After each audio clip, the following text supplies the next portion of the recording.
ও আশিকি গো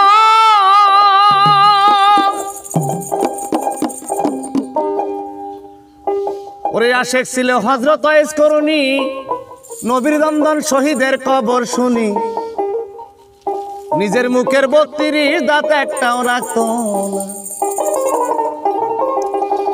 আশেক ছিলেন হযরত বিলাল ওই আশেকে থাকতেন নবী হাল গো ও ওই আশেকার ভবে মিলবে না রে আশেকের দিওয়ানা আশেক ছাড়া এই দুনিয়ায় মাশেক মিলতো আশেক ছাড়া এই দুনিয়ায় মাশেক মিলতো না রে আশেকের দিওয়ানা আশেক ছাড়া এই দুনিয়ায় মাশেক মিলতো না।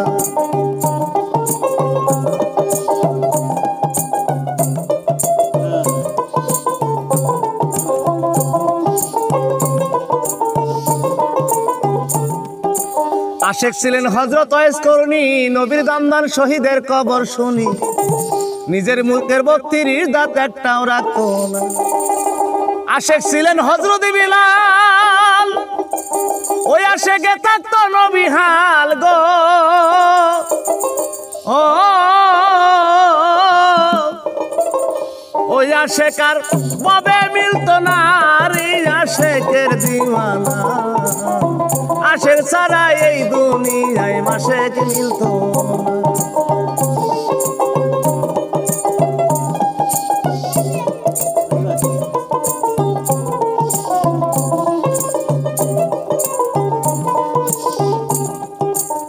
হাবশী রাজার মূল্য কে ছিলেন হযরত বিলালের কবর আব্দুল্লাহ তার নাম রাছিল সর্বপ্রথম শোনেন সেই খবর জঙ্গলে জঙ্গলে ঘুরে আব্দুল কি কাজ করিত নবীর কালেমা সেজে পড়িয়া নইয়ালো ওরা জঙ্গলে জঙ্গলে ঘুরে আব্দুল কি কাজ যাই করিয়া নবীর কালেমা দেখো সেজে একই নিছেরে করিয়া হাবশী রাজা ডাইকা একদিন করিলেন বর্ণনা মণ্ডপ ঘরে কেন তুমি পূজা করো না মণ্ডপ করে তুমি যদি পূজা করো চাই পূজা করলে বকশিশ সম্মান আমি দেব তোমায় সর্বদাই কথা শুনে আব্দুল তখন কি কাজ করিল হাবশী রাজার কাছে তখন বলিতে লাগিল শোনেন শোনেন রাজা গো আমি আপনারে যাই কইয়া নবীর কালমায় ইয়াকিন করছি আর আপনার পূজা করতাম না আপনার মনে চাইলে মারতে পারেন নবীর কালেমা ছাড়তাম না কথা শুনে হাবশী রাজা করিলেন বর্ণনা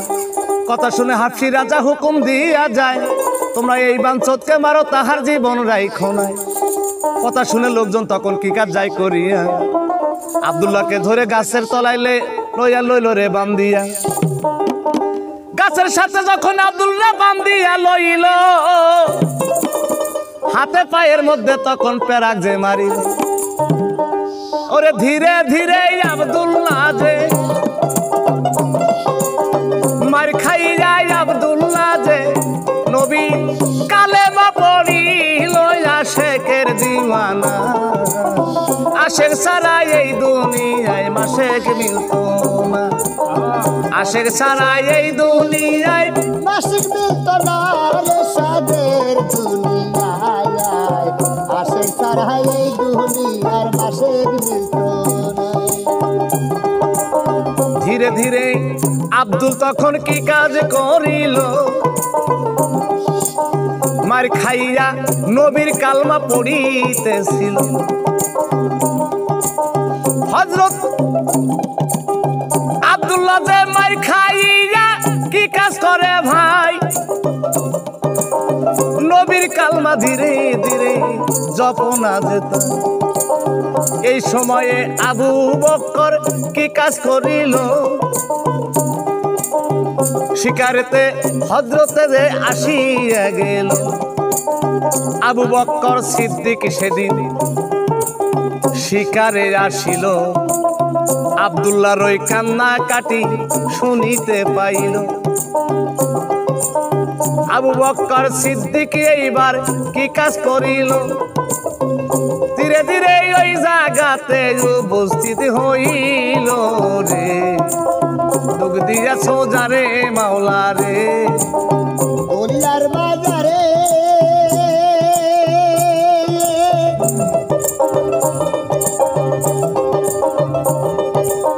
যার হইয়া আপন আমার দেখিলাম তাহারে রে ডুব দিয়াছ যারে মাওলা রে মনরে এক পাও দুই পাও করে যখন সিদ্দিকে ওই জায়গায় আসিল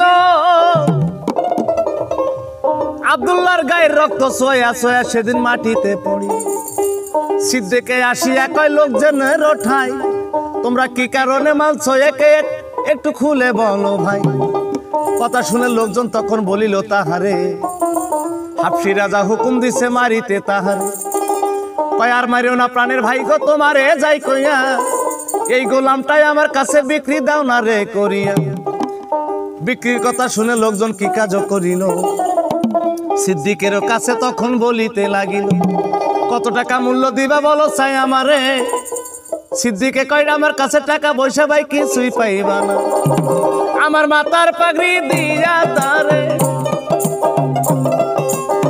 মাথার পাগড়ি দিয়া তারে কিনা লইয়া যাই রে আশেকের দিওয়ানা আশেক ছাড়া এই দুনিয়ায় মাসেক মিলতো না এই দুনিয়ায় মাসেক মিলতো না রে আশেকের দিওয়ানা আশেক ছাড়া এই দুনিয়ায় মাসেক মিলতো না মনরে হযরত আবু বকর সিদ্দিকের মাথার পাগড়ি সুন্দর দেখিয়া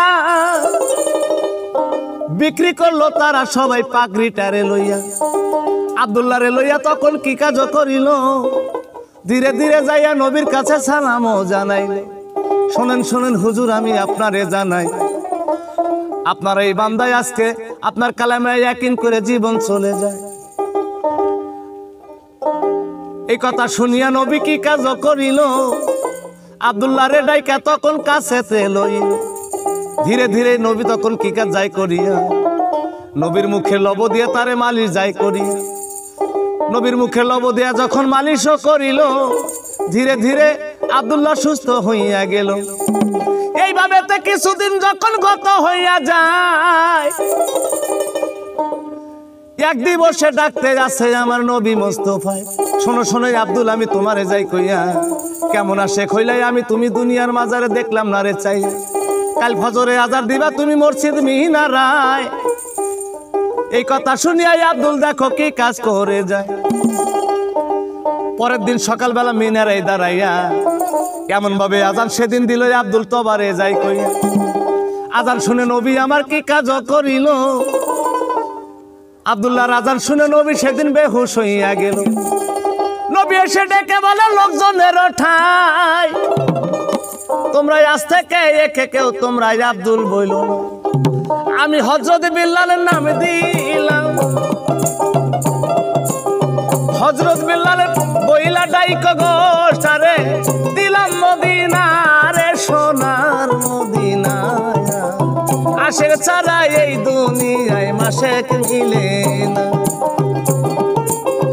আশেক ছাড়া এই দুনিয়ার মাসেক মিলতো না রে সাদের দুনিয়ায় আশেক ছাড়া এই দুনিয়ার মাসেক মিলতো না নবী আমার ডেকে বলে লোকজন রে তোমারে যাই কইয়া আজ থেকে তোমরা এর কেউ আব্দুল্লাহ না ডাকিয়া হযরত বিলাল নাম দিলাম আমি তোমারে যাই কইয়া এইভাবে তো কিছুদিন যখন গেল গত হইয়া আল্লাহ পাকের নীলাকার বোঝার শক্তি নাই আল্লাহ পাকের জিব্রাইলকে ডেকে আল্লাহ পাকে কয় শোনো শোনো জিব্রাইল আমি তোমারে যাই কইয়া আমার দোস্তের কানে একটা খবর দাও না রে পৌঁছাই আমার দোস্তের বেলাল ছাড়বে দুনিয়া তোমারে যাই কইয়া 7 দিন মাত্র হায়াত আছে আমি তোমারে যাই কইয়া আমার দোস্তের কানে খবরটা তুমি দাও না রে পৌঁছাইয়া এই কথা শুনিয়া জিব্রাইল কি কাজ যাই করিয়া নবীর কানে কানে যাইয়া বলিতে লাগিল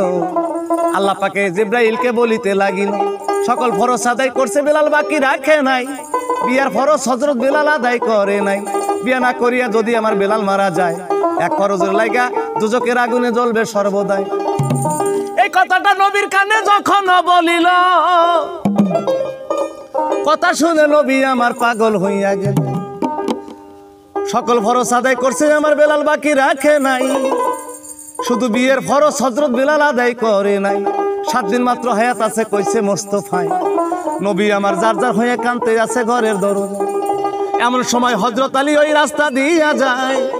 নবী কান্না দেখে হযরত আলী 1 পা 2 পা করে ওই জায়গাতে যায়। কয় শোনেন শোনেন হুজুর, আমি আপনারে যাই কইয়া। কি কারণে কান্দেন আপনি এইখানে বসিয়া? শোনেন শোনেন নবী গই, আমি আপনারে যাই কইয়া। এই দুনিয়ার মানুষ যদি আপনারে কষ্ট দিয়ে থাকে বলেন চেক খুলিয়া। এই দুনিয়ার মানুষ যদি আপনারে কষ্ট দেয় আমি আপনারে যাই কইয়া। আমার জুলফিকার মারিয়া তাহার, জুলফিকার মারিয়া তাহার জীবন রাখবো না রে আশেকের দিওয়ানা। আশেক ছাড়া এই দুনিয়ায় মাশেক নিবি।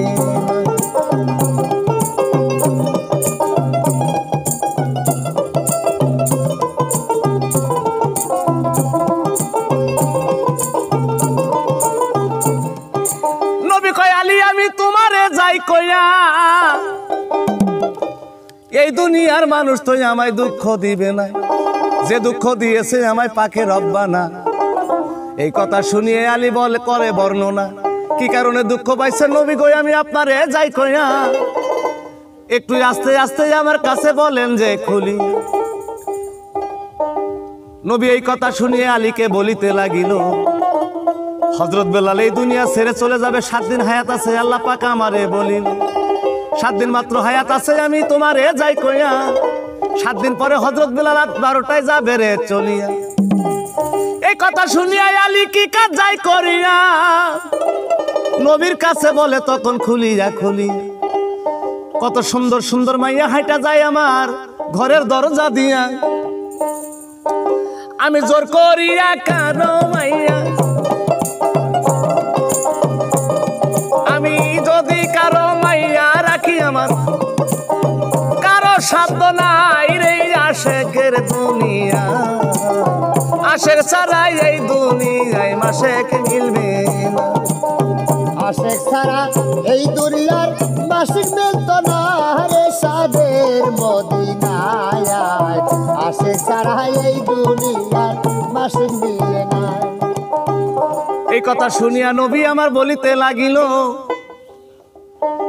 যদি জোর করিয়া কারো মাইয়া আনো আলী আমি তোমারে যাই কইয়া। ওই মাইয়া বেলালের জন্য জায়েজ তো হবে না। কথা বলে বুঝাইয়া সুজাইয়া যদি কেউ মাইয়া দিতে চায় সেই মাইয়াকে আনবে তুমি মদিনাতে। তাই কথা শুনে হযরত আলী কি কাজ করিল, নবীর কাছে বিনয় করে বলিতে লাগিল, 2 দিনের ভিতরে মাইয়া হাজির করব হুজুর, আপনার চিন্তার দরকার নাই। আলীর আগে মক্রম শয়তান কি করিল ভাই, ওরে জুব্বা একটা গায়ে দিয়া, জুব্বা একটা গায়ে দিয়া লোকজনকে বুঝাই রে আশেকের দিওয়ানা। আশেক ছাড়া এই দুনিয়ায় মাশেক মিলবে না।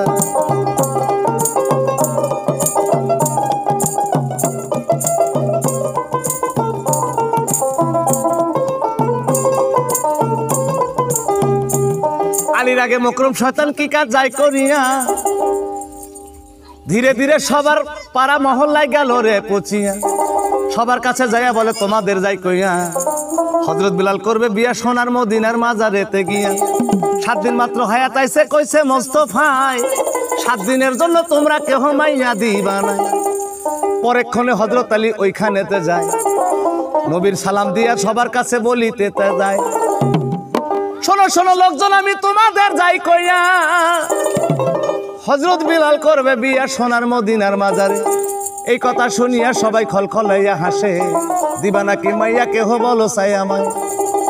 এই কথা শুনিয়া লোকজন তখন কি কাজ করিল, বলে দেব দেব মাইয়া দিব, দেরি করব না, বেলালের মতো জামাই আর এই দুনিয়ায় মিলবে না।